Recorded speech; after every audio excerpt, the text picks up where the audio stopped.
So I decided to team up with an expert that had the equipment to measure both sides of my brain simultaneously and see if it was being changed by the megalithic energy, not earth energies, but megalithic energy.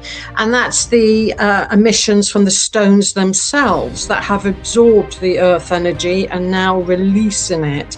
And it gives off distinctive patterns in the ground, for example. So on those distinctive patterns where I could douse and feel and interact with, that's where we started measuring brainwave activity. And also when I touched the stones, so we were focusing on megalithic energy because that's even more powerful than earth energy because it's amplifying it across the landscape. That's what it's doing. And it was quite extraordinary because the results showed categorically that I was entering a much higher brainwave.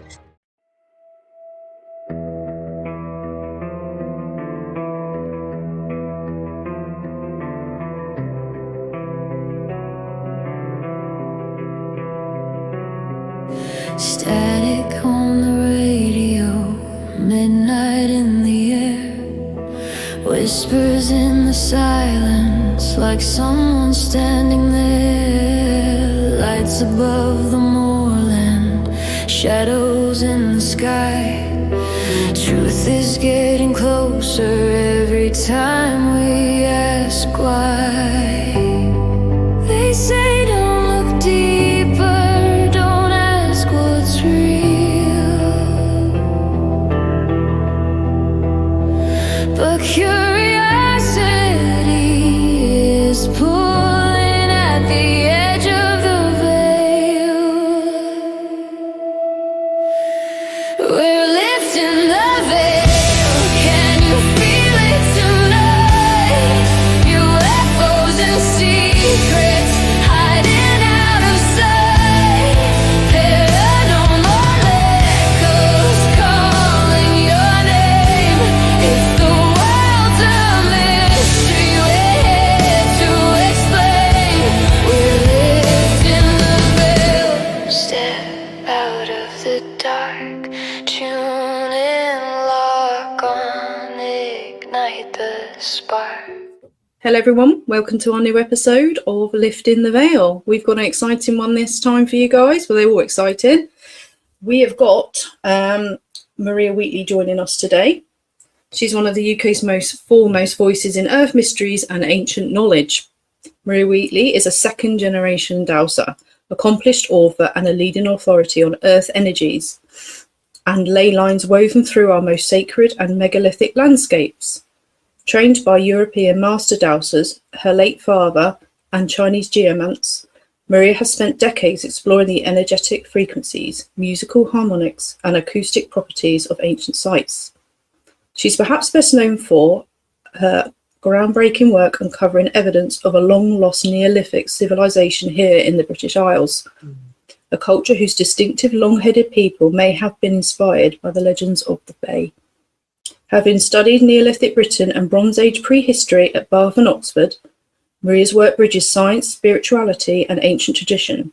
She works closely with Gaia's healing energies, exploring how the Earth's natural frequencies may support the body's own healing processes.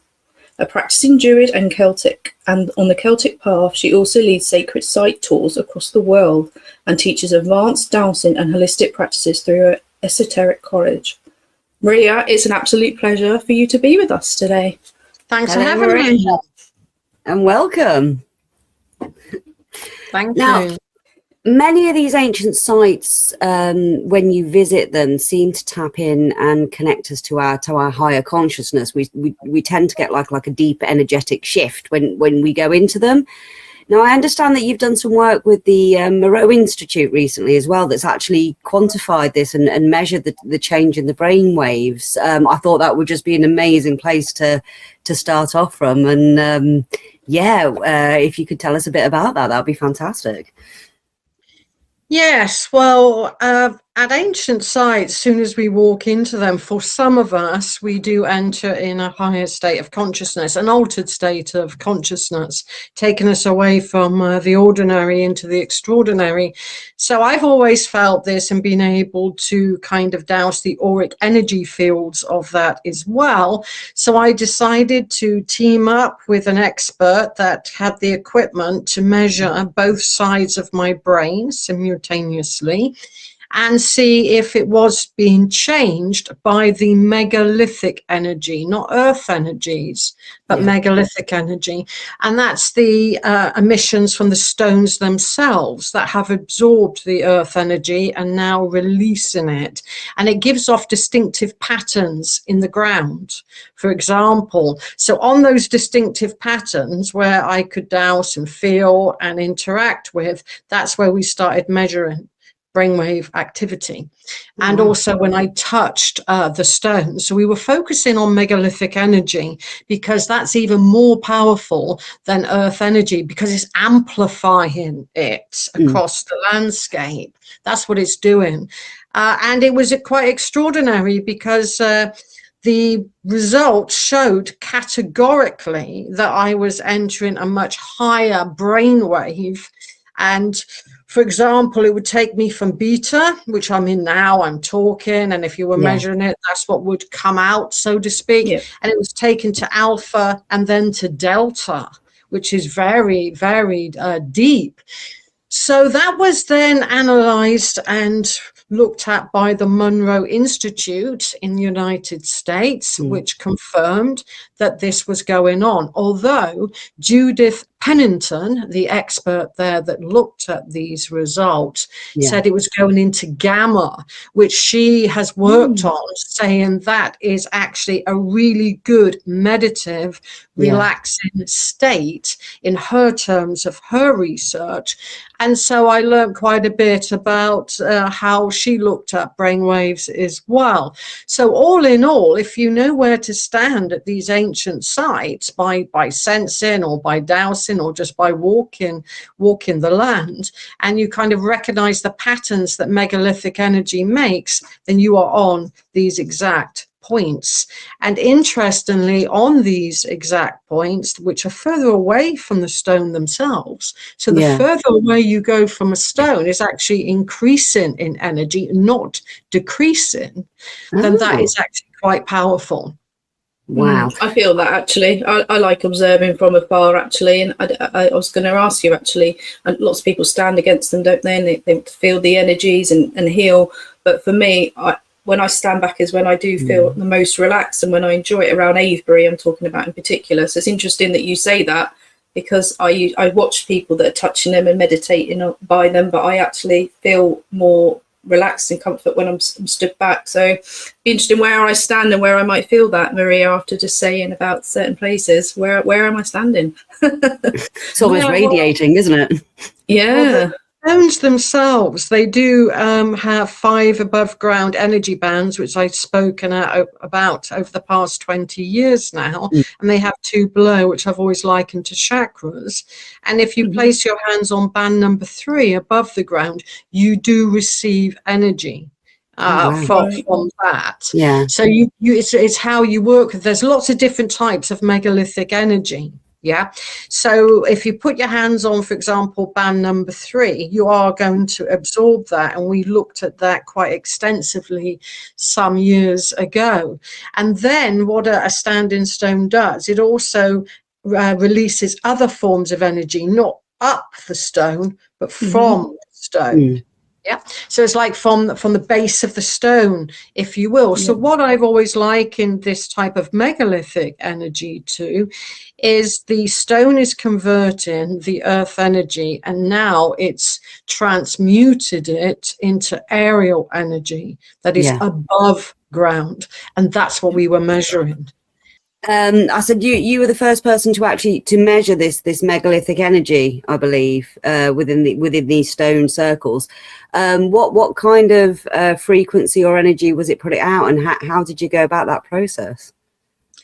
Well, I went about the process originally 20 some years ago now. It might have been 22 years ago now, and thankfully so, because that was prior to all the shops and pubs having boosters with Wi-Fi. It takes a lot of work to get all the man-made frequencies out of any recording to look at what's left. Okay, so it'd be really quite difficult now because everybody has a mobile phone, everyone has a signal. And even if people, you know, put in their car like that with a car key, that sends an electromagnetic signal. You've got to take that out of the equation. So it becomes quite complex. So you do need an expert in which to do that, you know, rather than a lay person.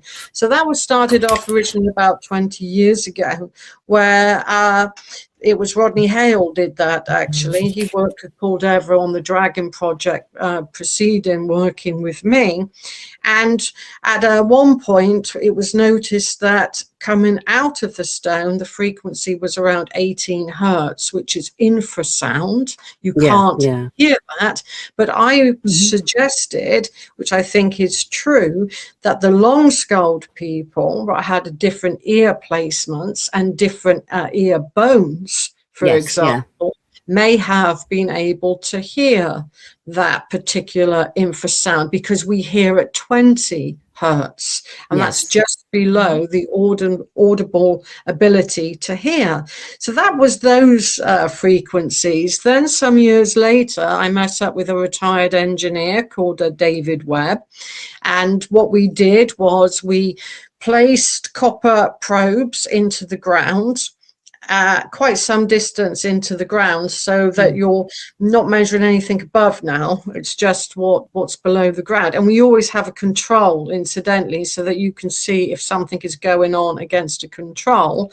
And then he rigged it up to choose a frequency band. You have to choose a frequency band. You could go kilohertz, you could go hertz, but you have to have a band that you're going to measure.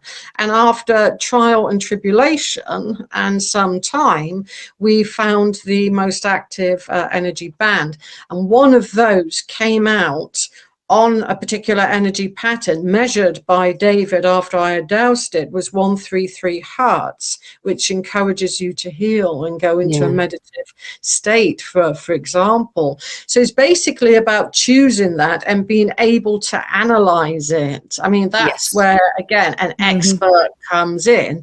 I wouldn't know how to do that. I do know how to find them. I do know how to sense them. But to analyze them, you do need like an engineering person with that type of capacity. And plus, he had some excellent software as well. And he had excellent equipment. And his equipment cost a lot. So he had all of the equipment and wanted to either find these frequencies, analyze them, and see what was going on. So it was a collaborative effort, for example. I mean, it's absolutely amazing, because when you go into these sites, as I say, you feel that energy and you feel the resonance of the place, and to actually have scientific studies and measurements of it as well, it just almost validates what we experience in these places, so people can't just like put it down to woo, so to speak. So it's just very, very validating. Now, and I know like that New Age. Sorry, and I don't like the New Age, the way they say, "Believe me, I said this. Believe me, I channeled this. Believe me." I really don't like those sort of belief systems. I find them almost like cultish at the moment, actually. And what I intended to do was saying, this is the evidence. This is what I can do. Now you decide what you want to think, what you see in those results. So it empowers people rather than tells people what to think and experience, which is important for me, actually. And just going back to what you just mentioned, Maria, as well, about how to find them. What are your methods of finding them? Is it dowsing, or is it natural, just the feeling you get when you were looking for the areas that were being assessed and at that time investigated? Well, How I teach dowsing is that whenever you find a particular type of earth energy, ley energy, or grid energy, to name but a few, you recognize its earth signature, its geodetic signature, by how it makes you feel. For example, the Chinese geomants have long done that, so that when they walk around a house, they can interpret it. Yeah. So that's one way of doing that, becoming au fait with the different types of earth energy. And people expect me to be seen dowsing. Actually, I haven't been really needing that for decades, but that's the visual process of it. And then you can douse it. I mean, it's the copper rods, which is my favorite metal rather than steel or iron, for example. I do pick up on it quite fast because it's a good conductor. Yeah. So that's a good side to it. And you can make it visual for people. And then because it's aerial energy coming out of the stones and out of the ground, you're walking through it. Yes. So that's very important rather than walking upon it. So you're really interacting with megalithic energy rather than walking on the ground upon an earth current, for example, which does rise out of the ground to some regard, but not as powerfully as the megalithic energy. It's a force field. Wow, I really want to get into all of that and all the Hartmann grid, Curry grids, everything like that. It's just absolutely amazing. But you were saying about the healing energy and the resonance and the acoustics, because there has been archaeoacoustics done on places like Stonehenge, West Kennet Long Barrow. And I believe they actually did a reconstruction of Stonehenge and used lasers to actually prove the hypothesis that it was acoustically active. Now, I mean, if you've ever been to Stonehenge during the solstice and have been in the circle where you can hear the drums, it resonates, it bounces, your whole body just kind of like reverberates. And then you've also got the Welsh blue singing stones as well. I mean, do you think these places were built not just as temples and not just as astronomical calendars, but in some ways to tap into that consciousness and tap into that healing and like elevate our ancestors? They knew something we didn't on how to use these sites and how to interact with them. Well, that was Rupert Till's work with the replica in Maryland of Stonehenge, and its acoustic patterns there, which are a guideline really, because that particular monument was built of concrete and not of stone, which was going to behave slightly differently. And I think Stonehenge would have been more powerful. West Kennet Long Barrow is a reconstruction. So again, it's a guideline to what those chambers were, because when it was entered in modern times by Professor Richard Atkinson, it didn't have the roof on that you go in today. It was rubble. So we have to kind of say that these are guidelines. And if we choose those guidelines and we look at the Reading University professors, David Keaton and Aaron Watson, for example, they notice that the resonant chambers of long barrows, whether it's small like at Wayland Smithy Long Barrow in Oxfordshire, or whether it's a large chamber like at West Kennet Long Barrow's reconstruction, then they tend to resonate at 111 hertz, which is it equates to a male baritone voice. That was their findings, for example. So how I see that, though, is when we look at Rupert Till's work with Maryland Stonehenge and comparing it to Stonehenge, then because of the dynamics of the mathematics, which I won't go into because people's eyes glaze over, and I don't blame them, if you look at how the size of it is constructed, that generates 10 hertz, between 8 and 10 hertz, which again entrains or encourages your brain to enter into that alpha mode. So all the time, the brain is encouraging you to do that. But not everybody would respond. So it's not like one shoe fits all, but for most people, people that are receptive and quieten themselves just for a few moments are going to benefit from that. But if I went in singing a rock song by the Stone Roses or something, and I'm not paying any attention, then it's not going to occur so deeply. So we are interacting with that, and we need to take responsibility for that. So that's the measurements that have been given by Paul Devereux as well. On the other hand, what I noticed about earth energy patterns is they release an inaudible musical frequency. Okay, that equates again to mathematics.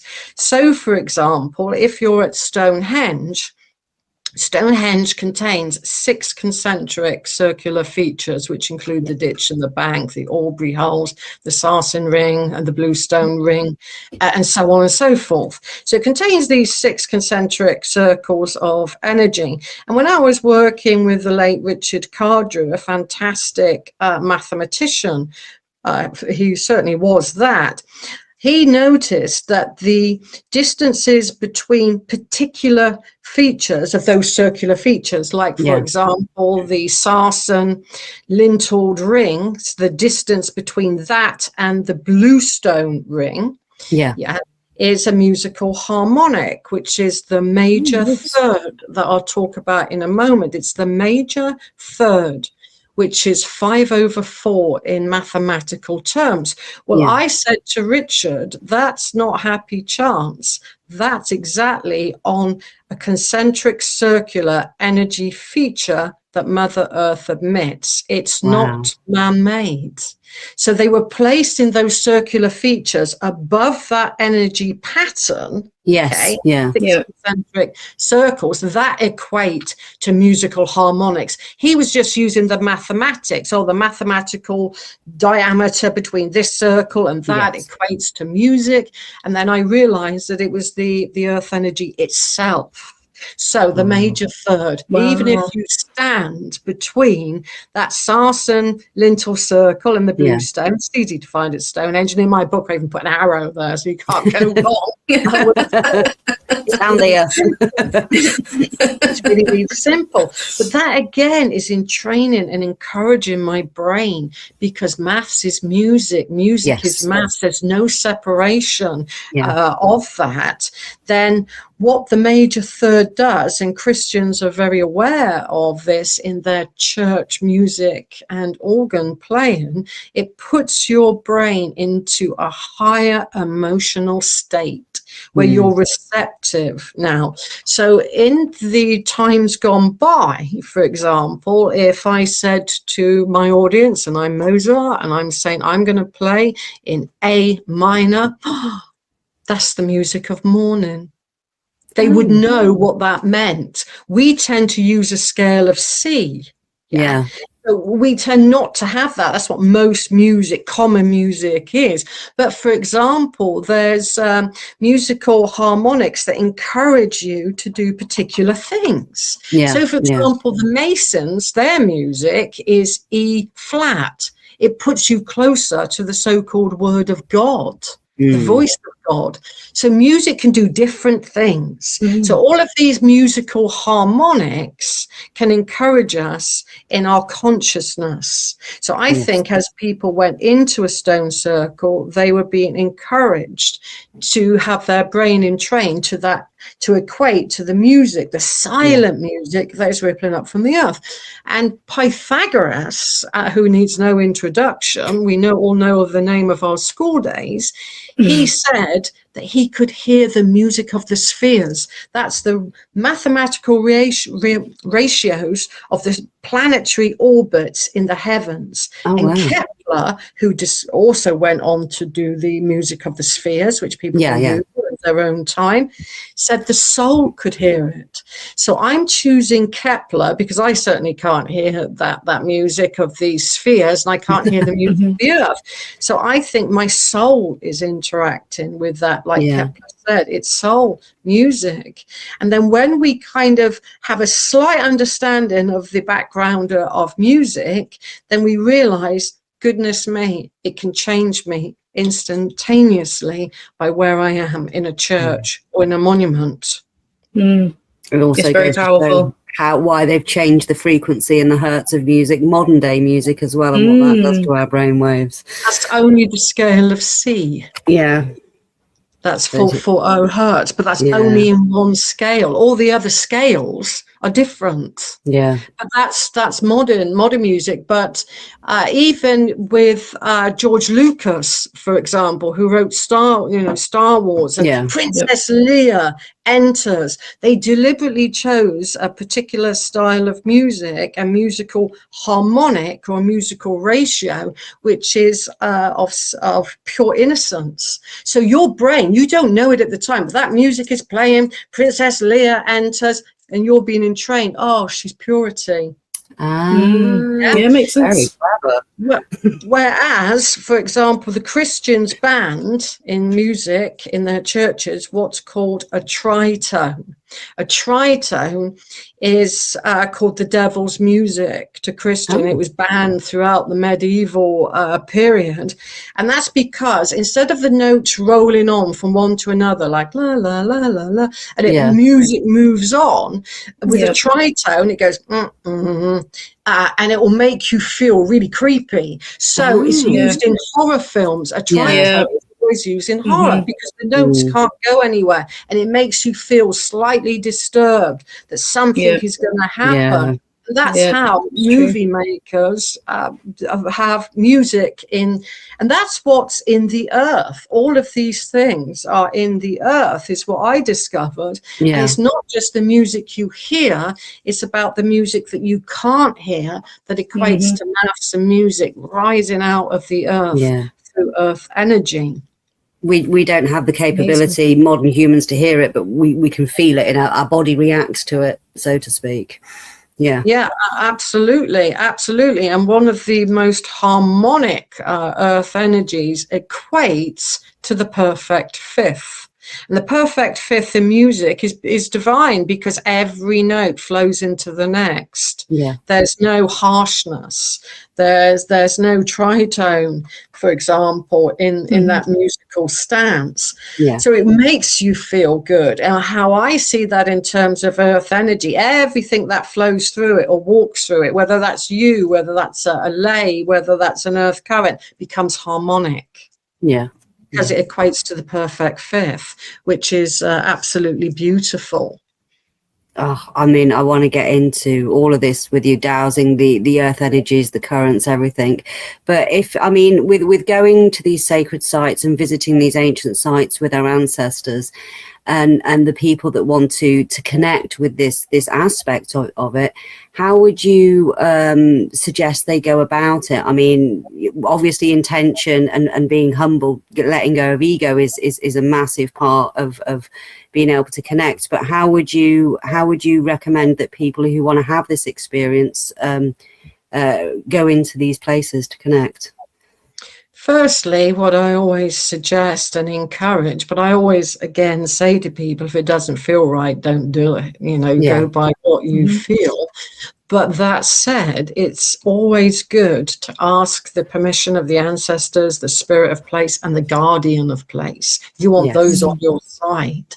You want those to protect you as well, because like it or not, the stone circles attract white magicians, black magicians, the good, the bad, and the outright crazy sometimes.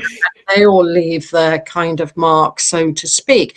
So I would go with that so that you feel protected and you feel like you're walking in the footsteps of the ancestors. And to walk in the footsteps of the ancestors, my next tip would be enter through the right way. When people when I take people around Avebury, I always say we're going to skip around the stone circles. We're not going to enter those yet. We're going to go to one of the avenues. There's 4 at Avebury. William Stukeley only depicted 2 because he wanted to fix a little theory of his into that. And then if we enter within those avenues, you're flowing in the right direction of the earth energy into the monument. Yes. So whether that's Rollright, Castle Rig, for example, they all have entrances and exits alike, so to speak. So that would be my next top tip. If you're at Avebury, just go to the avenue, walk down it for a little while and come back and into the stone circles that way. And then you'll flow, because if you go against it, I did a dowsing course at the weekend and one lady said, oh, I always come in this way and I always get a headache. Well, that's because you're going against the flow. It's like swimming against the tide. And some people can feel that and some people can't. Again, it's not everybody's going to feel that, but sensitive types, those that have a little bit more, you know, awareness, so to speak, will probably feel that. Amazing. Yeah, I agree. I know that the sort of common way a lot of people, especially tourists, will go into Avebury will be from the car park. And I like to park down a road and walk through the avenue. There's obviously roads to cross that way. Yeah, if you do come in from the car park, there is an entrance. The first gate that you reach is the old entrance. So if you don't go to the hen shop and you go through the first little gate coming out of that car park, that is an entrance. It originally was a megalithic avenue. You're just looking at it as a road these days with houses on. Yes. 4,000 or so years, 4,500 years ago, and it would have been a huge, long megalithic avenue. Yeah, true. Wow. Yeah, it would. Yeah. And I'll just pop a picture of Avebury up. I won't use Stuckley's because I didn't realise there was 4 avenues. I only thought, like, you know, there was the 2 that he obviously mapped, but obviously he was going for the serpent theory, wasn't he? Most people these days know that is highly incorrect. Yeah. I mean, even here, there's 4 entrances depicted. Yes. Yeah. And with these, they're all served by different types of earth energy as well. So that's what I mean. William Stukeley, he wanted his serpent temple, so he misdrew the sanctuary. He made it an ovid to look like a serpent's head. But any archaeologist or anyone that studied the site will say it's 2 concentric, perfect circles. It's not an ovid shape like this one that he drew here. So that's highly incorrect. Doing it to, as I say, fit his own theory instead of the actual archaeology itself. I wasn't going to say trust the man. He knew that because 100 or so years, well, about 80 years before him, another antiquarian actually drew the recumbent stones on the ground. He saw that map, but he chose to omit it. And he did that at Stonehenge as well. And everybody believes Stukeley's version of Stonehenge, but he was with someone called Roger Gale, a colleague of his, and he was pointing out to Roger Gale that they saw stone socket holes along the avenue at Stonehenge. And then when William Stukeley published his book, Roger Gale complains in a letter to Stukeley, why did you omit that we found the socket holes of standing stones along the avenue? So everything that he thought should fit his little theory went into the book, but a lot of evidence, and there was even signs of recumbent stones, and archaeologists to this day, to their peril, choose William Stukeley's model, which I think is probably one of the most incorrect at Stonehenge because of these inaccuracies that he keeps on producing. That said, with Stukeley, when he did draw the Beckhampton Stone Avenue, that did inspire archaeologists to dig there, and they did find standing stones. So some of it is really good and some of it is not so good. And that's why we get altered history and people loggerheads with each other. We do, yeah. And I mean, mainstream archaeology can't even wrap their head around Stonehenge anyway. So, you know, it is a mystery to them as the people who constructed it. It's a science of maybe, isn't it? Archaeology. They don't quite have all the answers yet, so they just kind of like put it into this box and just leave it there for a bit. I think they're getting more and more accurate, really, because with technology, with things like LiDAR and stuff. LiDAR. Yeah. Do you see what I mean? LiDAR can go through trees and sand and discover what was beneath. So I think the technology is getting a lot better.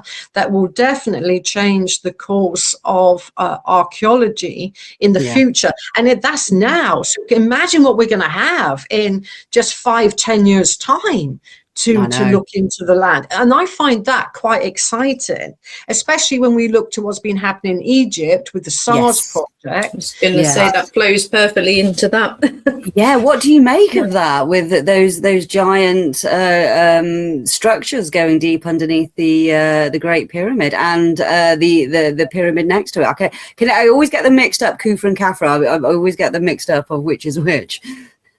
Yeah, Khafre pyramid has got the remaining capstone, right on the top. So that's one way to differentiate them, because at particular angles, one can look bigger than the other, even though it isn't. Yeah, they use one as the actual Great Pyramid because it's more aesthetically pleasing, but it's not. So, you often find that. Yeah, well, I met both of the researchers, Filippo and Armende, at Gaia TV last year. So I had long discussions with them. And Armendo is going to be my dinner guest on my Egypt tour this coming November. So I will actually meet them and finding out the latest information, because he lives there. I think Filippo is still in Italy, but don't quote me on that. But I do know Armendo is in Egypt. And it's about interpretation. All archaeology, whether you're an alternative archaeologist or you're a straight archaeologist, so to speak, then it's down to interpretation. And AI helped them interpret that. Yes. So I still think that they've picked up on something wondrous, absolutely wondrous, whether you call it the halls of Amenti or whatever you want to call their finds.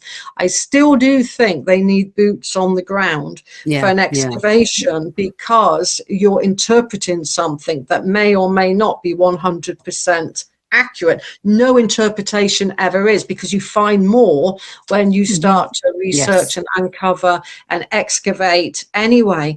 My only thing about as a water diviner, and knowing that the water table was much higher and the Nile was much closer in they moved it, didn't they? That some of that would have been underwater. Some of that structure would have had to have been underwater, and you can easily find that out by you put in a core like that, bring that core out, and you just look at it, and you'll be able to see what's called alluvium deposit, which is water. But I do think they're on to something, but I would like to see more excavation. Not that Hawass would probably allow or permit that. God, no. Or let's think about the next technology used. Because I think this is just the start. Do you see what I mean? I think that kind of satellites being used and ground penetrate and all of that together, this is the start. And again, like I just said, what's it going to be like in 5 years' time? Then we might have to amend what we find. Do you see what I mean? So I'm very open to that. There is something beneath the pyramids, and let's find out, what that is. And that's exciting, Absolutely. There's a study that's just come out again, as you say, mainstream archaeology, straight archaeologists are poo-pooing it, of a geology study, I believe. Hang on, let me just pull it up. I did have it bookmarked for myself. There we go. Studies suggest that they're 10,000 years older than they are previously dated. Now, I believe personally that they're a lot older, then it wasn't just a tomb and all the rest of it, but that's just my personal opinion. But a highly debated study has thrown traditional Egyptology into a whirlwind by suggesting that the Great Pyramid of Giza may be tens of thousands of years older than believed. Italian engineer Alberto Doni utilized a novel technique called relative erosion method to analyze the wear of the monument on the limestone blocks. By comparing the erosion of the stones exposed since their medieval protective outer casings were stripped away, with the remaining construction, the study has calculated that the pyramids may, and I'll say this may, be built as far back as 20,000 BCE. So again, we must realize that people have interpretations. yes, Yeah. yeah, And that's his interpretation. One easy way to say whether that's true or not true is optical stimulated luminescence, OSL. And that's where you take that's the old surface level. That's where the pyramid was built upon. Yeah. yes, Square base. Then what you do is you put in a probe to just beneath that to find out the date when sunlight hit that piece of monument before it was built. wow. Okay, OSL. So you can have all of the theories in the world, but I would suggest just put in OSL.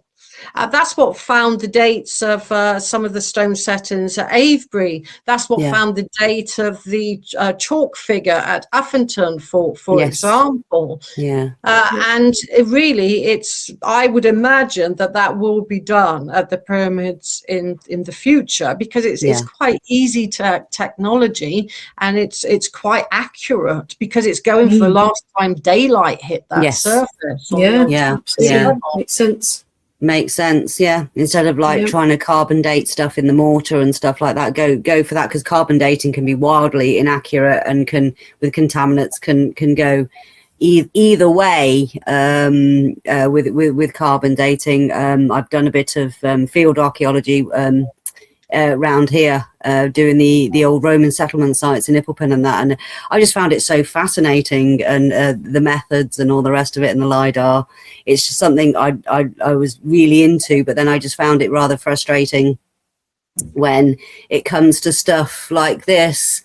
And we know the Stone Age technology. We know they were a lot more advanced than we give them credit for in our modern era. And I just find that rather frustrating that mainstream archaeology doesn't recognise the achievements of our ancestors to the degree that they had. Well, this is where I think I am greatly encouraged, because some of my younger audience that are into archaeology are so open-minded. They love the long skulls, and I've inspired them to look at things a little bit differently. So I really do feel that the younger archaeologists, I mean, you have the old school ones like Mike Parker Pearson and all of that, following Richard Atkinson, and that's their path and that's their destiny. Let them get on with it. But I think the younger ones, I mean, could you imagine if you were a young archaeologist and you found Atlantis? Your name is going to go down in history. Yeah. Well, they said Troy was a myth until they found it, So I think that's what their goals are. Yeah. Their goals are, they've been inspired by not just people like myself, but I've had an actual letter from an archaeologist congratulating me, and that they've read my books, for example. And I was only with a group, like I said, at the weekend. They'd been to Stonehenge, and all of the guides love the secret history of Stonehenge. They all know me, but they're not permitted to do my narration, how I would speak about Stonehenge. But I do get a lot of support. And in my journey at Oxford with my wonderful tutor, she was very, very supportive. So whilst there are some that are stuck in the kind of 1950s zone of what archaeology should or should not be, then I am encouraged by others as well, just to kind of do the scales a little bit. I love the way you're mixing traditions though with modern, and it makes sense the way that you're doing things, because you're saying, I'm picking this up naturally, I'm well researched, and I'm well experienced with especially the sites that you mentioned as well, Avebury and Stonehenge. People come in investigation might, go somewhere else, and you'll be like, don't even start over there. Here's where you've got that natural ability as well, but you've also got that technology. And I think as well, with the recent publicity of authors, going on to shows with archaeologists, and it's all a big shout down, us and them. It doesn't have to be us and them. If we start to come together and say, I respect your view, please respect my view, whether you believe in it or not. And then we can come together rather than being so separated, because we do need, as an alternative archaeologist and historian like myself, I do need to understand the archaeology and how things were built and the phases that they were built in, because they're always built in different phases. And so it is very helpful. And I think, that the archaeologists of Avebury, Josh Pollard and Mark Gillens, to name the main ones, really do love that site. Yes. They love the site, and they have a lot of respect for the ancestors, and they have a lot of respect for the spiritual people. They allowed the then archdruid, who suddenly passed, Terry Dobney, to place a stone beneath the cove stones before they infilled it with concrete, because they thought it was unstable. So they invite quite a bit of the alternative people around, and I meet up with them once a year at an archaeological conference. So again, it's a coming together. And when you have that, you have peace, you have harmony, you have love. Whereas, if you're constantly going to be keeping people out of sites, like at Stonehenge, it's abrasion. Don't, you're not allowed this, you're not allowed that. So I think it's about coming together. That said, the lead historian of Stonehenge last year, I was filming, the film's out now, it's called Illusion. It's on Amazon, and there's free viewings of it. Oh, fantastic. When they found out that I was going to be on that film, mainly because my email was in on a feed and it's got my name on, so they weren't directly emailing me. They're on about a financial deal, commercial filming costs a lot at Stonehenge, and that's what they're dealing with. And then the lead historian says, is she, not my name, is she bringing a dowsing rod? If she does a dowsing demonstration of any kind, we may have to rethink the filming rights. I got it in an email. Are you kidding me? Do you know how dowsing is one of the oldest methods of detection? I mean, even up until recently, Southwest Water and the water companies used to do it to find leaks in pipes. I did that for Thames Water here, many in the 80s. But the thing is, you can just point. I mean, you don't need a dowsing rod, you can point. But I did keep that email, and I have shown it at a couple of talks, that this is what was said about me and to me. But again, that's us and them. That lead historian needs to become a little bit more open-minded and respectful that there are other people out there that have researched Stonehenge and have come to different conclusions. That's all it is. But also, Maria, I've seen your videos of dowsing, and you're so accurate. And you can say, here, I'm going to take you down this path, and it's going to do this, this, and this, and under here, and you're accurate. And I think that's probably why there's a bit of jealousy there, because this historian or historians don't want to be told different. But you're dead accurate. You prove what you do as well. Even though you still mentioned you still want assistance and guidance as well. But when you're away, you are dead accurate. And I think that's probably a bit threatening, even, because you know what you're doing.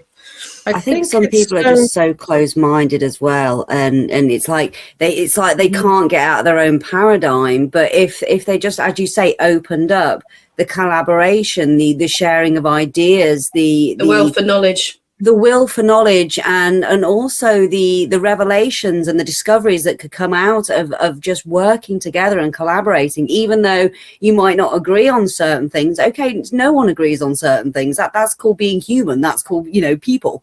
So, but why not marry that together and collaborate and then see what then discoveries and connections come out of that way. You're going to find out more, you're going to discover more, and you're going to invite people in more, most definitely. I think what annoyed them probably was the fact that I had a whistleblower, and a whistleblower told me categorically that in the 1930s a stone setting at Stonehenge was buried, and showed me where it was. So in my book, the Secret History, then I put an arrow and say this is the stone set, and it's possibly a trilithon, just wow. like that was drawn through geometry by the first excavator there, Inigo Jones, in 1624. And then later, when another antiquarian went there, he wasn't sure how many trilithons were there. He's going, is there 6? Is there 7? He saw the socket holes. William Stukeley, entering our elaborate William Stukeley here, Reverend William Stukeley, and he says, no, there is 5. And from that moment on, everybody said there was 5 in that horseshoe. So you're going by one person that has proved himself to be inaccurate when he wants to, but but most archaeologists tend to believe him. And I said, no, I think it's a 6th trilithon, and this is where it is. And also I've been trained in LiDAR, so I can interpret LiDAR. And that hasn't been so scanned there, but it looks like it could be also an anomaly. But again, until you've got boots on the ground, that stone setting, I think is a trilithon, but it could be something else. But it does seem, if you read all the other reports by the early investigators, they were definitely hinting along those grounds. So I think one of the reasons why they find me highly controversial is because I'm saying, why don't you dig it up? I've also said about Stonehenge, one of the stones there, stone number 51, which is a trilithon in situ. Incidentally, it hasn't been re-erected like the others, some of the others rather, had a hole in it that's 2 feet long. I inherited the notes basically of a curator there and a custodian of Stonehenge, and that custodian in the 40s and 50s said that hole used to miraculously fill up with water, even in a drought. And he said people were starting to gather there, and they started to have healing experiences, because in the 12th century, it was always said that if you mix water with sarsen stone or bluestone, then it's healing. And so what did the then Ministry of Works do? There was no English Heritage or the National Trust in that era. It was called the Ministry of Works. It was a governmental department in the government, and they infilled that hole with concrete and plastic. And that's what I also point out in the Secret History of Stonehenge, that this comes not from me fantasizing about sacred, holy, healing water, but that I've read it in the notes of a curator and custodian of the site that was there. You've got an eyewitness to something. This is happening. And if we look to the 12th century, as I often point out, with Geoffrey of Monmouth, who wrote the history of Kings of Britain, then he says right up to the 12th, from the 12th century, right up until the 1960s, when Gerald Hawkins came out with a theory, he wrote in the 12th century, no stone at Stonehenge doth not have healing power. It was a healing center right up until the 60s, and then enter the charismatic, quite good looking Gerald Hawkins. He's got one of the first computers, and he's working out all of the astronomical alignments at the place. He worked out the lunar ones. He worked out it was phase 1 of Stonehenge was an eclipse predictor, quite an accurate predictor. So he then, everyone before that thought it was a healing center. Now it's an astronomical calendar. Because why can't it be both? Why can't it have multi-purpose? It is both. It is. It's a lot of things. I discovered star alignment there, for example, that went by unnoticed for 4,500 years.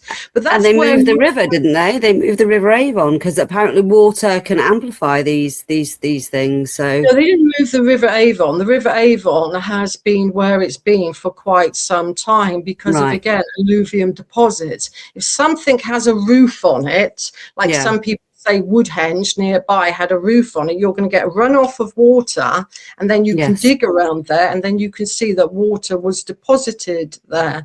There are no big water deposits around the area. So the floodplain would have probably been a bit bigger, but they've estimated the course of the River Avon, which is more towards West Amesbury. But a part of Stonehenge Bottom in the winter, which is still some distance from Stonehenge, would have probably filled up with water. And that's part of the avenue. That would be a small section down there, and the stones show no sign of water erosion, as if they're in water, which, you know, I went there with a geologist called Robert Shark, and it was Robert Shark who discovered that the Sphinx in Egypt showed signs of water erosion. He's a brilliant geologist, and I took him around Stonehenge, and if he can spot it at the Sphinx, he would have spotted it at Stonehenge. And Hawass still won't accept that either. So I think I really do think that some archaeologists have to toe the line. They've got a good lifestyle. You know, if you've got a good job in Egypt, you're rich. And, you know, I know from working with... You like the sound of your own voice? I do know about people that work in ancient Egypt, is they don't just support their immediate family. They look after extended families.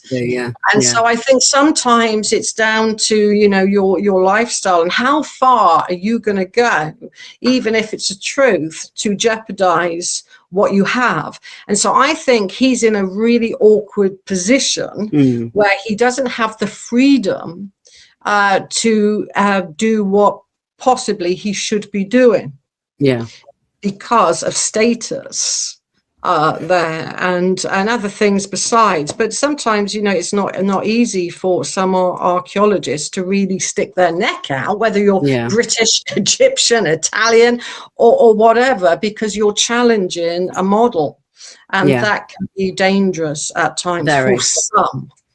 Especially if it's established. I mean, people like John Anthony West and all the rest of it, they did amazing work over in Egypt and decoding a lot of the sacred structures, the mathematics that went into it, the golden rate, golden ratio and Fibonacci and all these other elements that were built into these ancient structures, like the Temple of Man in Luxor, the way it correlates to different parts of the human body, where it would heal different parts of the human body. So I think things like that have opened it up to a wider audience, where, as I say, people like yourself have come along and gone a bit deeper into that and gone in for the archaeology, I can't even say the word, archaeological, as well as the scientific aspect with the frequencies and everything like that, and it just mirrors it all together. Now, speaking of water, you in your dowsing work, you talk about yin and yang water. Can you go into a little bit of that about us and tell us how that it relates to some of these sites and these energy lines as well that go around the world and the country? Well, as a water, good. As a water diviner and being brought up in a water divining environment, which is very different to how some people were brought up, I guess. I knew that there was two types of water. There's one type of water we're very familiar with. It falls from the skies and it fills up the underground aquifers, streams, rivers, etc., which is called groundwater worldwide. That's called groundwater, and that's what you would bore for a well, or that's what, you know, rises up when it drops. It's dropped down a lot because we've had a dry period, so it's fluctuating. That water table is never at the same level, not really. So that's groundwater. That's what I call yang water, because it falls from the sky, fills up these water tables, etc. There's another type of water, and that gives a distinctive pattern. If you're a dowser, you're looking for pattern, the language of Mother Earth, and that gives off a distinctive pattern of three wavy lines. All around the world, that is considered the sign of water, or chevron. But because that's the way the water can flow as well. So that's the symbol of water alone, is that. And there's another type of water which is born within the womb of Gaia, deep, deep, deep, deep down. the Russians within the past 10 years found water 11 miles down and said, why did we find that? As a water diviner, an esoteric water diviner, I say that's yin water. It's made because it's a rock planet, Mother Earth, and it has these energy patterns, and yin water produces a surface pattern of a beautiful spiral, normally seven, commonly 7 coils. So I went a next stage about 20 years ago and said, I can predict there's going to be water on Mars. I predicted that because it's a rock planet.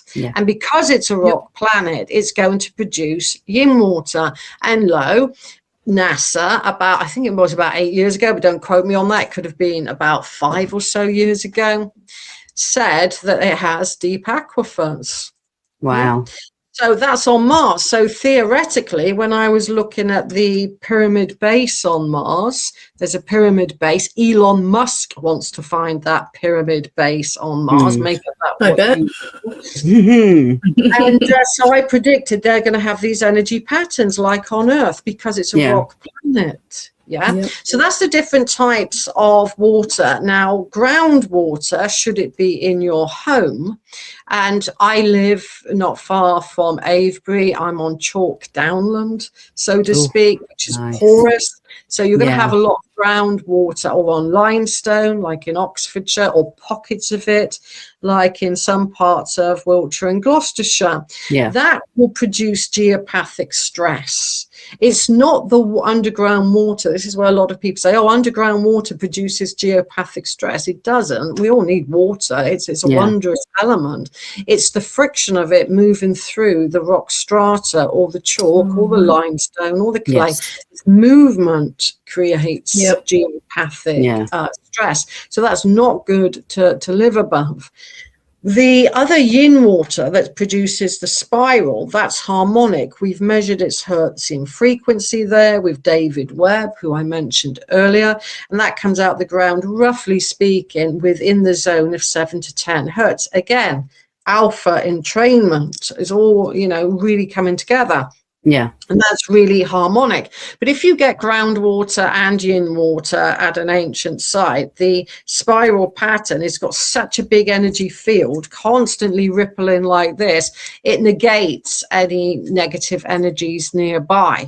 And it will also cause an earth current to suddenly veer in a different direction. And that was discovered by Hamish Miller in the 1980s. He just didn't know what it was. And my father and I said to Hamish, that's the spiral pattern. Therefore, that must be stronger and more powerful, because it's forcing the earth current to suddenly veer off in a different direction. So we do know that some earth energies are stronger than others. It's just like anything. You're going to get something big or small, on Mother Earth, so to speak. So by entering these energy fields, whether it's at an ancient site or, if you're lucky enough to have currents in your house or in your back garden, your backyard, then we can start interacting with these different types of energy as well. So, for example, I've got a female earth current, very small, not going to be like you get at an ancient site that's, 40 feet wide. They're going to be, more between 2 and 6 feet wide in reality. Because they commonly interlace the planet. That means that you can find them all over the planet, wherever. And a female earth current will be quite calming. It'll be a good place for divination or for healing or for anything that is a little bit slower and calmer and bring out those type of qualities within us as well. So we can work with different types of earth energies on many, many different levels. That's just a very simplistic example, you know. And that's Mother Earth. She's given us all of this. And the ancients recognized the big places, like it's Bumph, it's massive. Bumph, Avebury, Bumph, the pyramid. But we have smaller, a microcosm of that wherever we live or work. I mean, I just wanted to go into that with you because there's so many different I mean, I dowse a bit myself, nowhere near on the scale you do, informational dowsing and maybe like a little bit of directional energy dowsing.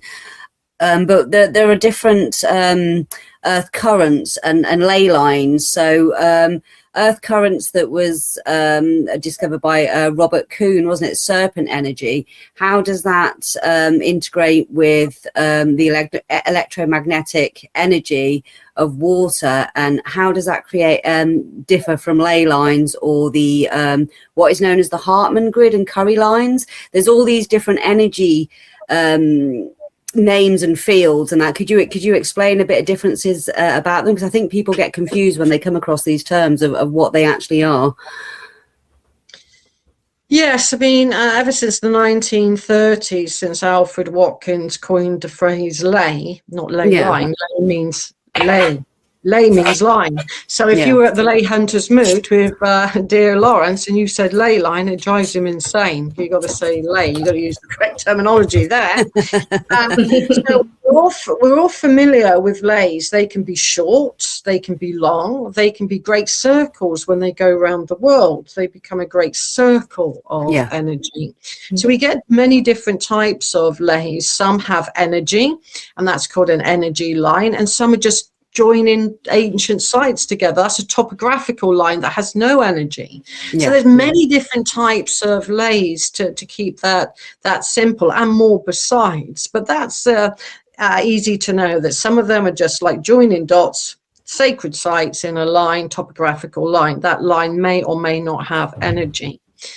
In the 1980s, Hamish Miller and Paul Broadhurst, they discovered that the St. Michael ley that was discovered by John Michell earlier, a very famous author, or all of these people I have met and knew rather. That's that straight line. That's a St. Michael ley. What Hamish and Paul discovered was, because mainly John Michell said to the guys, go and dowse it and see what you get. And they're really boring, the dowse leys. They might expand, they might do a few things, but really it's no biggie. You know, you're not going to have a revelation doing that. But they decided to do it because they were going to go on a journey from Cornwall, where it comes in at Carnarvon, to Hopton on the Norfolk coast. It was going to be like a dowsing odyssey, and visiting sites, which would have, it was always exciting. And then they realized that coiling around that line, you had a male current, and that male current of earth energy they coined Michael, because it hit Michael churches dedicated to St. Michael or St. George, both of whom were dragon slayers. So it gets a bit confusing. You've got the Michael line and you've got the Michael current. And Hamish, you know, God love him, when he wrote the book, he wrote it on the road. He wasn't going to go back and change it. They thought they were dowsing the line. He said, oh yeah, everybody will figure it out. They know that they're not lines. They're not the Mary line or the Michael line or what happened. Everybody calls them the Mary Michael line. I'm sure Hamish is a good laugh in wherever he is. So you've got the Michael line, you've got the Michael current that entwines it, and they also discovered a gentler female current entwining it that looks like the caduceus symbol, and wherever they cross they form a node or point, and that's a place of especial balance and power. So you've got a line. This is a major ley system. Not all leys will have earth currents entwining them, but large, long ones and ones of significance do. And I remember saying to Hamish back in the 80s, I think the reason why Mary and Michael are never more than 5 miles apart, creating a corridor, cannot be a happy chance. I think that's lost engineering skills of our ancient ancestors that could do this type of thing. So that's the Mary and Michael, where Robert Kuhn comes in. Preceding them. He is a visionary and a kind of prophet, I would say, in a way. I went on one of his workshops in the 1990s at Glastonbury, and there was only 4 people there. I'm sure if Robert Kuhn did something today, it would be packed out. It would, but he's not going to do that ever again. But what he noticed was, if you combined Mary and Michael together, Yeah. But this preceded Hamish's, so he wouldn't have called them Mary and Michael. He called them the plumed serpent or the Yeah. rainbow Oh, serpent. okay. Yeah. Mary and Michael are the rainbow serpent, the female dragon, collectively, and they flow through Lake Titicaca, they go up through Glastonbury and Avebury, for example, they go on to Moscow, they curve down towards the four mountains of Bali, they go through a sacred mountain of Tibet, and then through Uluru in Australia, for example. So that's what Robert Kuhn discovered, and he also discovered another mighty global serpent, and he named that one the plumed serpent, which goes through Mount Shasta and other places besides. So that's them globally. And it's very interesting to note that Robert Kuhn discovered that before they were actually discovered on the ground. So that's quite interesting. So they're the main types of currents. So think of those as the arteries. Like in your body, you have arteries. Now let's think of the veins feeding into that ley system. Are other lines crossing it? Are other currents joining it?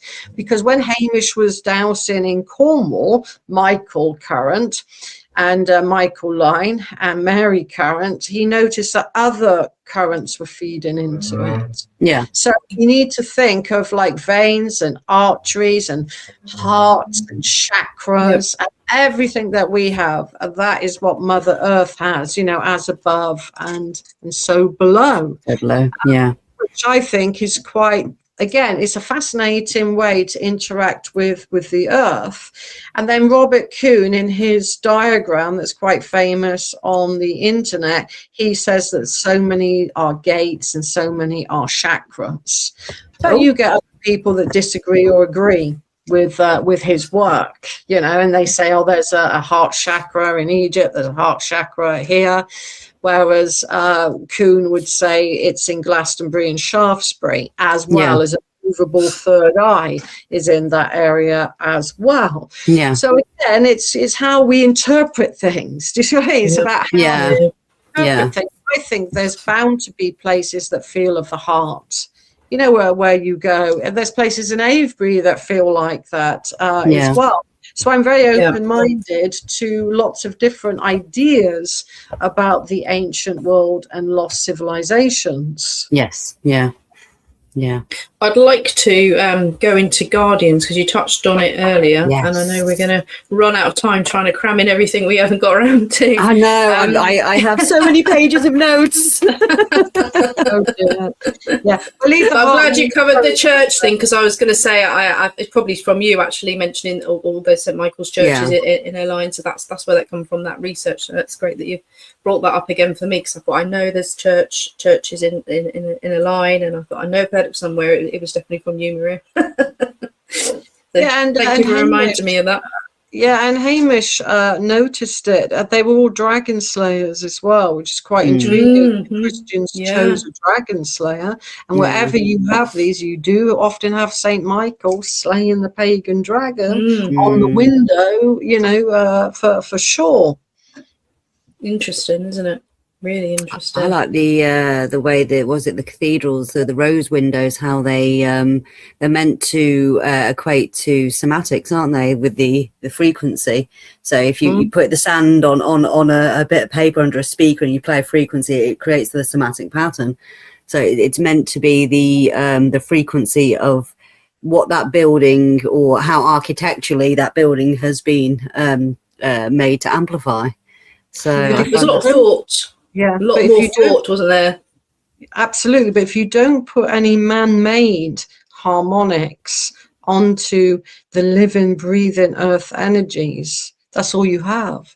Whereas if you combined the two together, which the ancients were doing, I'm going to use sacred geometry, I'm going to use this, I'm going to use that, I'm going to use a bit of astronomy as well, and I'm going to have all of the living sentient earth currents, etc. beneath.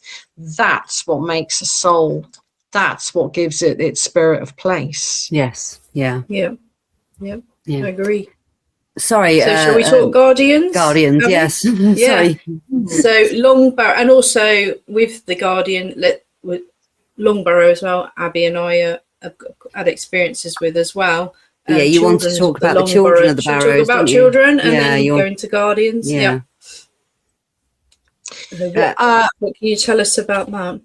Okay, well, you see, at a place, like West Kennet Long Barrow, what the ancients were doing in its final phase, after it had been decommissioned from a temple space, they placed the bones, which were normally the long bone, and the skulls. Occasionally, you would get a full skeleton, but that's not common at a place like West Kennet. The bones were being moved around the landscape, because you find one skull at Windmill Hill and the rest of the bones at West Kennet Long Barrow.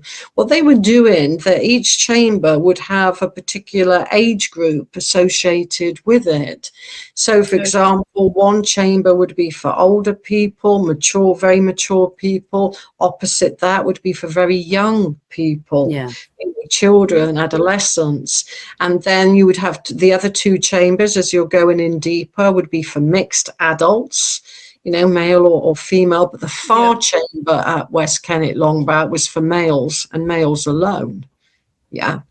So, and they had long skulls, as I've long pointed out, and they also I believe they were in resonance with place, but that was its last usage of.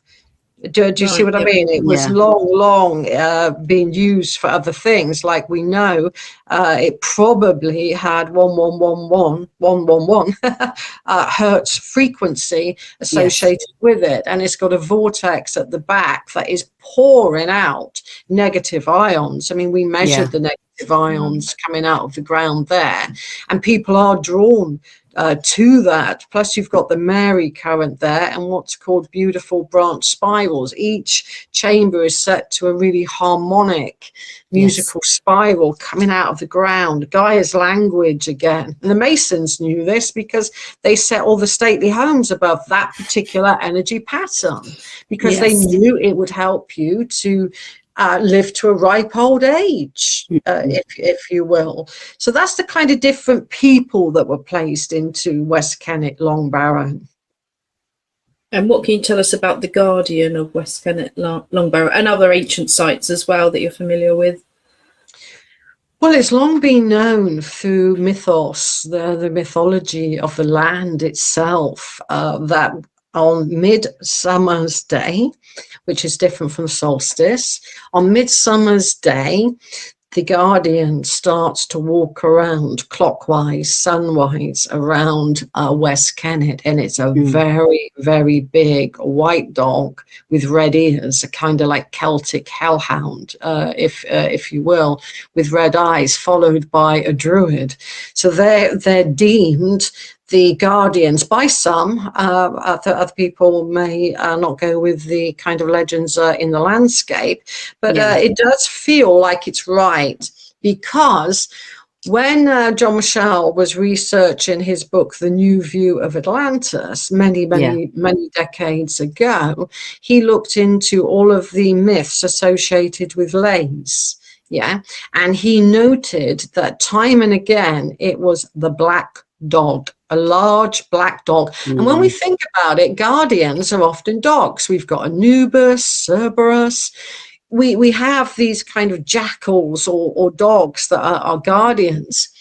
And when I was teaching a student in Australia, he pointed out that the elders, Aboriginal elders, I mean by that, called the guardian of the songlines boss dog, like it's your boss, boss dog.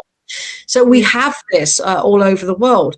And intriguingly, when the Dragon Project, which was doing psychic experiments, scientific experiments in the late 70s and early 80s, under the direction of Paul Devereux, colleague of mine, and John Steele, never met John Steele to be fair, they had a whole group trying to look into the, what's going on at a place like Avebury. The Rollright Ring. Now, outside of the Rollright Ring, it became known and still is to this day as Spook Road. So the road is very busy these days, but back in the 80s, if you visited it, it was like a quiet lane. Now it is, oh God. And one of the scientists there was parked out in a camper van. They were coming from London at dawn, and so some of them had camper vans, you know, and he just happened to be in the camper van, and he looked out and he did a double take because there was this really big black dog starting to walk around his camper van, and he was monitoring it, you know, and he was thinking, you know, goodness me, what's going to happen next? They're going to bang into the van or something, as one would. You wouldn't want to get out. No, to be fair. So that's what we feel is the guardian of Rollright as well. That's not to say they're all guarded by that. The ones associated with lace are going to be associated with black dogs.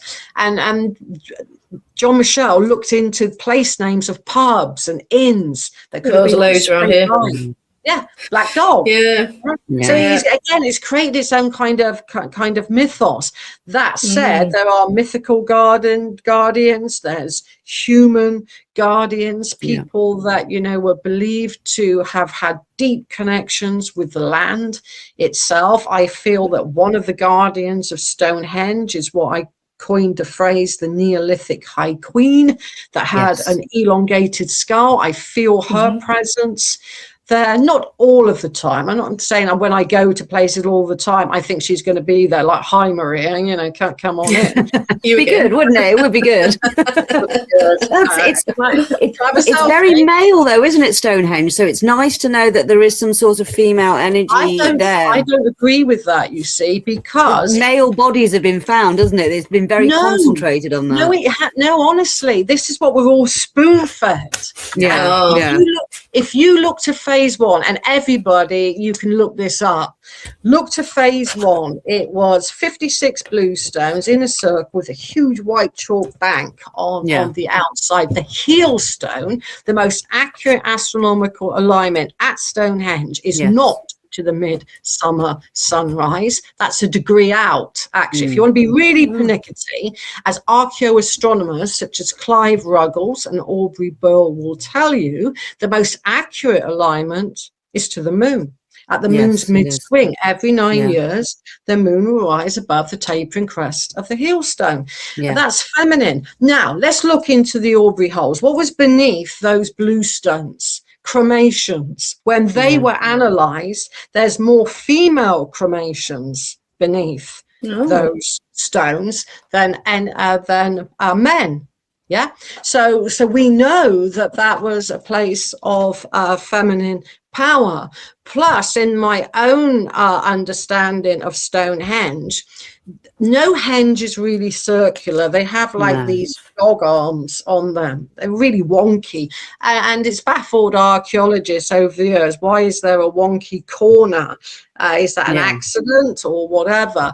But if you have the moon at a particular angle and you have a chalk floor and a chalk bank, which I discovered was the case at Stonehenge, because I got an eyewitness telling me that's what they saw at the dig with Richard Atkinson. Then when the moon rises and hits that corner, it starts to reflect a beam of moonlight along the floor. I was the first ever to discover that, for example. And with the mathematician Richard Cardrew, God love him, he never lived long enough to see the book in print that he helped me prove, and he did. He really helped me prove all of this. He could get the mathematical length by the radius of the circle, so we knew exactly where that beam would stop, and that's where we think a priestesshood would stand. But at night, under the moon, so it's all feminine symbolism there. Then what I discovered at the center of Stonehenge in that phase one, and kind of towards phase two, but more phase one, 3100 BC Orthodox dating, then if you were at the exact center, and that center has never changed, whatever happened to Stonehenge when they pulled those stones down and built the Stonehenge you're familiar with, the center has always been the center at Stonehenge. You're stood there, phase one, you're looking directly to the zenith. That's what's directly above you at the spring equinox at midnight. You've got the female constellation of Corona Borealis, that right above. Now that's a circle, like a silver circle.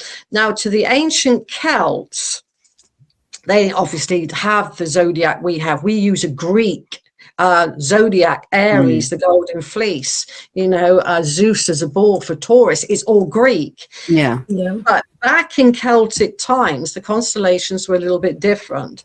So they would have called it Corona Borealis. What they did call that constellation, according to Caesar and Pliny and those that wrote a bit of Celtic history down, Arianrhod. And when you looked at Arianrhod, she was a goddess of the moon. And she wasn't just that, she was also the goddess of reincarnation.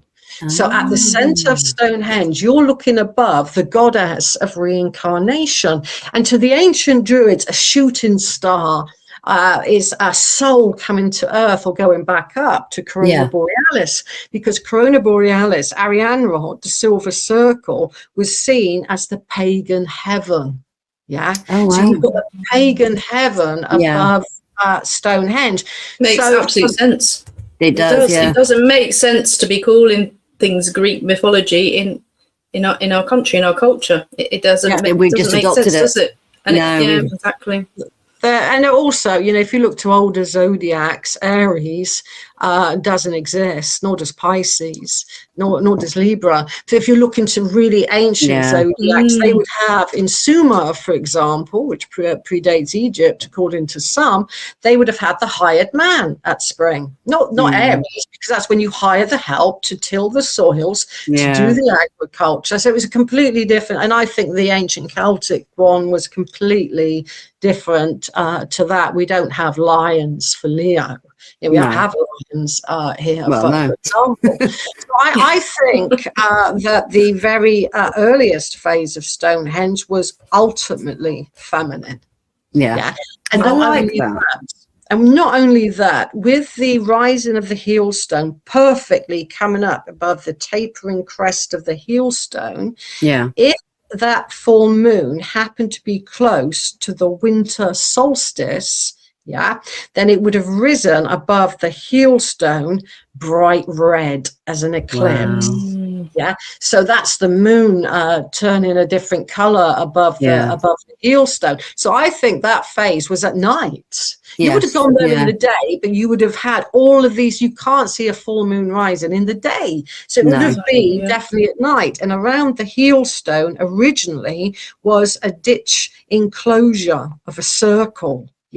So only the chosen few would have stood by the heelstone. It had its own enclosure. You can't see that today because it's just around grass. For example, that's all you see, except maybe at this time of the year you start to see a parch mark around it. You see a lighter color grass. But so I think, to say things like Stonehenge is masculine, Avebury is feminine. Avebury has a masculine side because the Michael current goes through it. Most sites are male and female. I was going to say it's a mix of both, isn't it, Avebury? It's meant to male. It's a balance. And you had massive male stones there, phallic like. Well, the stone at Avebury originally was a massive phallic stone. And yet you get people going there and say, oh, I feel this is feminine. Well, you buy a phallic stone, maybe we need to think outside the box and think there's a lot going on at any one place rather than it's X. Do you see what I mean? Then we get closer to the ancestors. And when we draw closer to the ancestors, they start to impart their ancient knowledge. It just goes to show how things, as you said, have been spoon-fed down the centuries and through these. I think people like Stuckley and all these other researchers and archaeologists putting their narrative onto it, their spin on it, and how that's fed down. Where we think of Stonehenge as you say, a lot of male bodies have been found there. They don't really focus on the feminine side of things in like the mainstream side. So it is really nice to get that perspective. That just to speak out for the women of Stonehenge for one moment. And when they say there's all men in those round barrows, well, the bush barrow man, he's famous. The Amesbury archer, he's famous. Boscombe Bowman, he's famous. Precisely. Take that aside because it's led by, in the next barrow on from the bush barrow man at Stonehenge, was the most exquisite woman And I've got a replica of her actual necklace. It's like a Hathor's moon coming down. She had gold crystals in her hair, finely woven with beautiful amber jewelry. And she was never given a mention. So what I did in my book, The Secret History of Stonehenge, I found all of those lost women.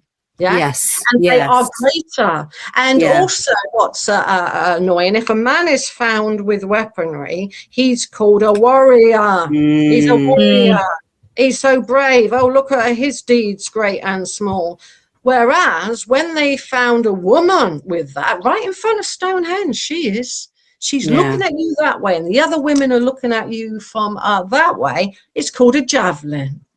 So like she's throwing it across. So that's how antiquarians did it. And then because men archaeologists focus on the males, it became known, and which is what you said, because that's what they've spoon-fed everybody to believe. Oh, it's the men and the men and the men, but it isn't. It's a real beautiful balance, and the women were more finely dressed, and their gold finds, and we always hear about the Bush Barrow man and his mace, and he had this and he had the gold lozenge on his chest, and how wonderful is that? Well, the women he's compensating. The women of Stonehenge, imagine this, they're finely woven, very silky feeling through a particular type of plant that they wove. She wore massive amber breastplate like this. And they would have had piercings just like Jenzi. So they were quite spectacular looking, but again, it's always focused on the Bush Barrow man and the Amesbury Archer. I mean, as a woman, that changes. Historian, it just kind of grates me, because I like to feel that I'm the voice of the women of the past, because they have been neglected. And remarkably, this is one remarkable fact, that I thought, there's bound to have been an analysis of all the burial deposits around the barrows in Stonehenge. No, nobody had done a full analysis. So for my book, I read every single report of who was buried where, and a pattern emerged. Certain people were buried here. The priesthood was buried here, for example. So I like to encourage people to, to think outside of the box. And just because you think, that's been done, it's bound to have been done. God, no, probably definitely hasn't. not. Probably not, So no. Have a look and have an investigation and see where that leads you, basically. And I think what you was mentioning earlier, Maria, about being inspiring as well. You are inspiring. Definitely. And also the new generation are like, this story, it's like storytelling now. It's getting boring because they are curious and they'll be like, where's the women and all this? So it is going to come back round. It's taken time. So there's the curious mind there will lead back to this. And by doing what you're doing, the conferences, speaking to us and going out on podcasts as well, you're keeping that alive, and you're keeping that curiosity, and you're keeping that genuine. You know, you're reminding people, hang on a minute, go back to the past and look at it this way, because it's getting boring, the narrative, really, isn't it? When you're thinking outside the box, as you're mentoring, you can't thinking, there's that whole bit of history missing. But dig down, look at people that maybe are lesser known, because you just touched on Egypt, the first pharaohs in Egypt and things like that. When I was in Herculaneum and Pompeii earlier in the year, I was in a room with one of the properties that one of the villas that's in Pompeii that you've got to pay for extra to see. The whole room is Egyptian, and it's all the crocodile goddess. I think it's I can't say it's Nefi. I can't remember. First female pharaoh was supposed to be of the crocodile, and I saw that and took pictures of that in that room. So I was like, I know how ancient that property was, and for that culture to be there. But again, it's like, how many people know that was a female pharaoh? Modern society has been more patriarchal, hasn't it? So we've lost the sacred feminine. We've lost the role, the goddess role that women used to play. She's been in certain. I'm not going to name religions, but in religions, she's been put down as you know,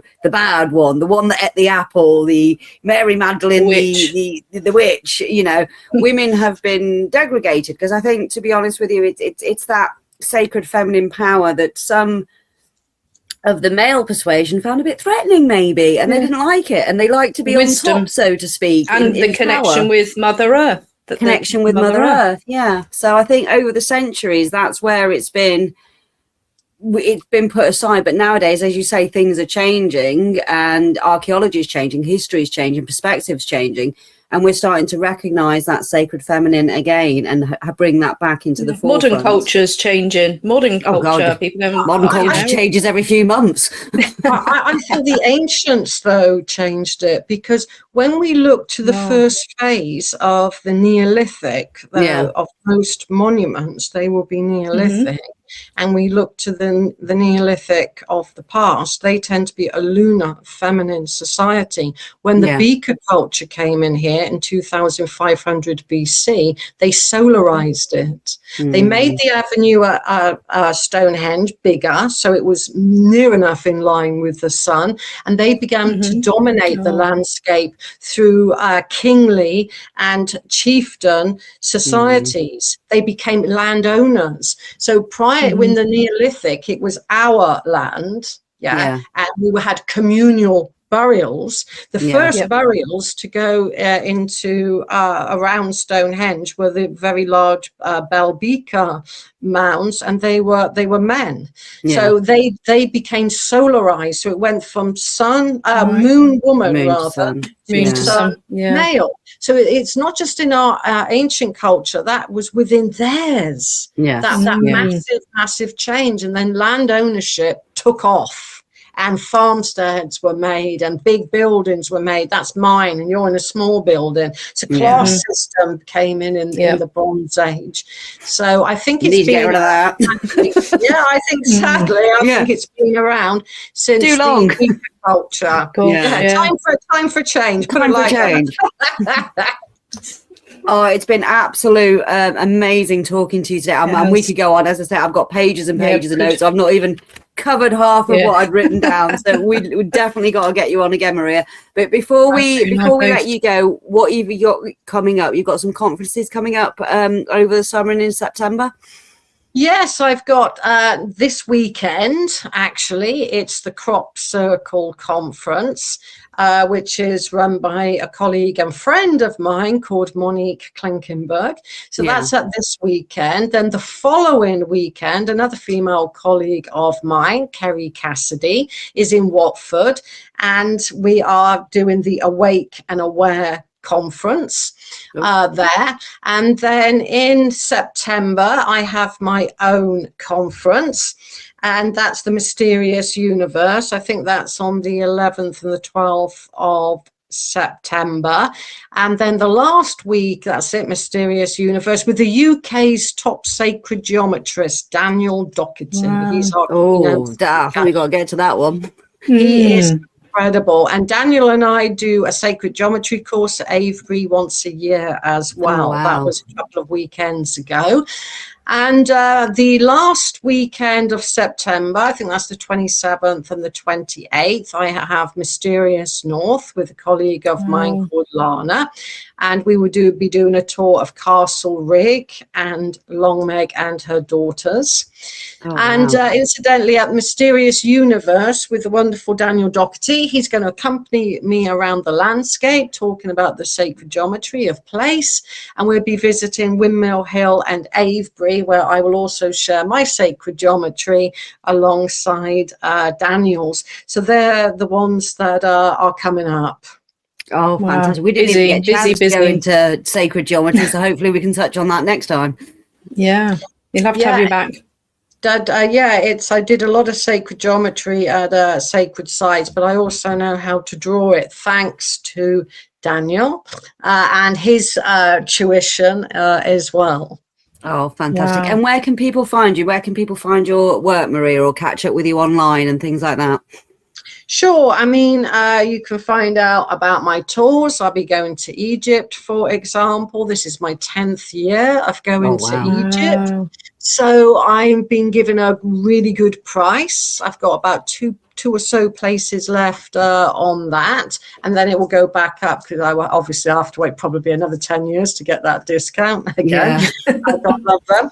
And yes, that's at the Avebury, Avebury, the Avebury Experience.co.uk. And all of my courses that I do, and I'll be holding a Zoom group online dowsing course in October, can be found at esotericcollege.com. Thank you. We'll put the links with this video as well. Gosh, Yes, you're a busy lady. We will. Very busy. It's been an absolute privilege, and it's just been a real learning experience as well. I've learned so much, and my mind is just blown. And we'd love to have you back when you've got a bit of time where we can follow this up. And fantastic. But thank you so much. Thank you, Abbie, and thank you, Nikki. You've been great hosts. You've been great questions and very supportive. And I thank you guys for your work as well.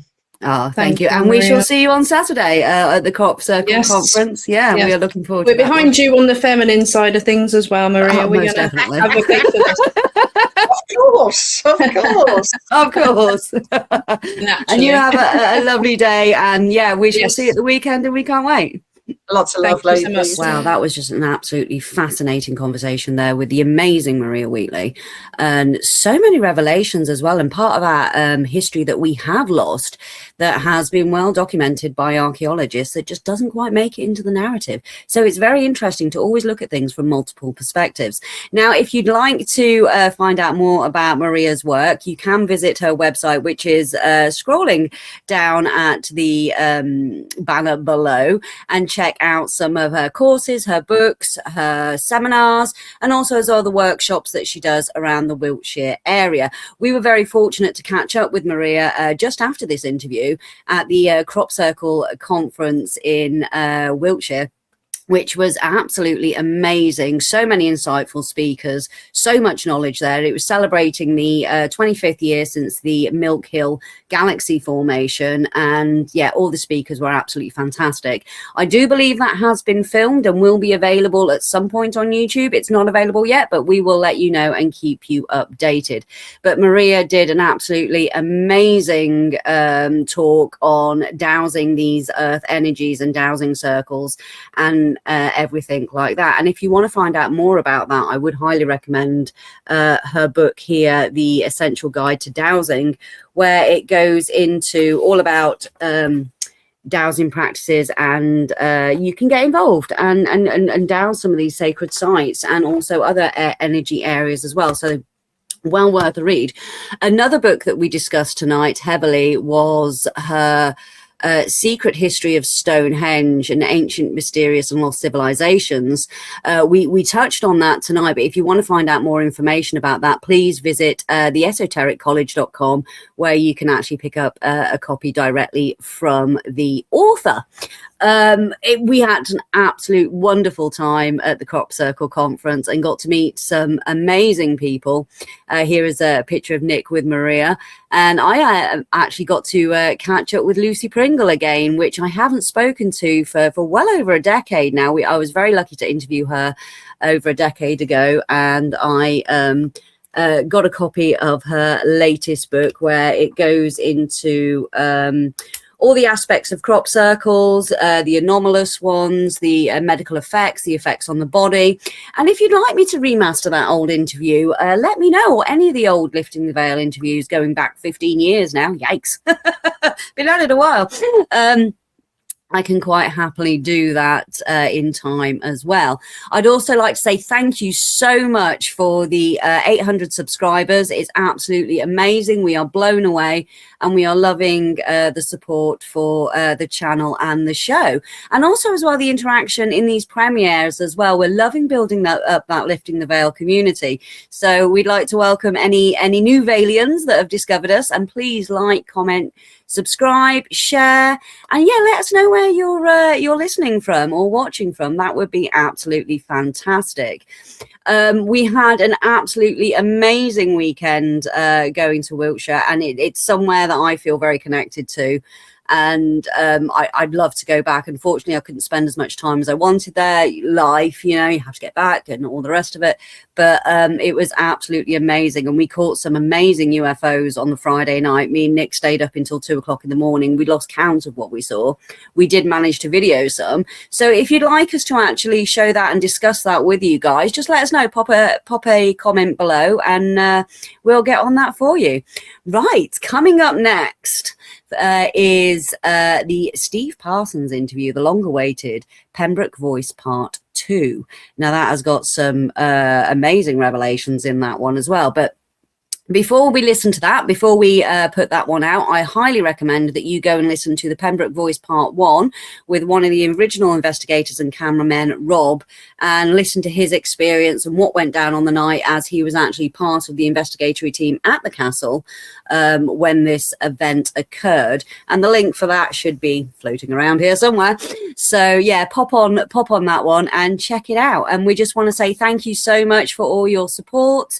And yeah, if you want to check out Maria's work at the esotericcollege.com, also the Avebury experience, we will link all these below, and check out her YouTube channel as well, Megalithic Mondays, which is full of so much interesting information about these sacred places that are dotted around all over the world, these high energy places that our ancestors built, and very, very complexly so as well. They're not as not just a stone circle, so to speak, not just a calendar, but they have multi-functions as well. And learning more about that is just absolutely amazing. So until next time, guys, we will see you again next month with another installment of Lifting the Veil. Until then, stay curious.